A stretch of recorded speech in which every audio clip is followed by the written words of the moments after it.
আমরা কেন পুলিশ বাহিনীর কাছে তো রাইফেল রয়েছে, ফায়ার করি নেই কেন তিনি বলতে চেয়েছেন। হ্যাঁ, আমরা প্রথমে তাদেরকে টিয়ার গ্যাস মেরেছি, আমাদের কাছে সাউন্ড গ্রেনেড আছে সেটা মেরেছি, আমাদের কাছে রাবার বুলেট আছে সেটা মেরেছি, আমাদের কাছে ছড়া গুলি আছে সেটা মেরেছি। এরা অ্যানাউন্স করছে এগুলিতে কিছু হয় না, মানুষ মরে না, এগিয়ে চলো, একদম যুদ্ধক্ষেত্রের মতন। সেই দৃশ্যগুলো হয় অনেকে দেখেছেন, অনেকে দেখেন নাই।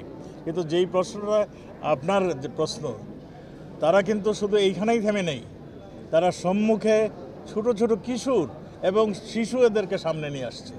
যেটা আপনারা দেখেছিলেন যে আমাদের এক ধর্মীয় একটা আন্দোলন হয়েছিল, সেখানে মাদ্রাসার বাচ্চাদের সামনে নিয়ে আসছে। আমাদের কাছে যে সমস্ত ইনফরমেশন রয়েছে, যারা স্বাধীনতা বিরোধী চক্র ছিল, যারা জঙ্গির উত্থান ঘটিয়েছিল, জামাত বিএনপি যারা সবসময় রাষ্ট্রকে একটা অকার্যকর রাষ্ট্র পরিণত করার জন্য যারা কাজ করছে, তাদেরই একটা সুসংগঠিতভাবে এই আন্দোলনের সঙ্গে তারা সম্পৃক্ত হয়ে গিয়েছে।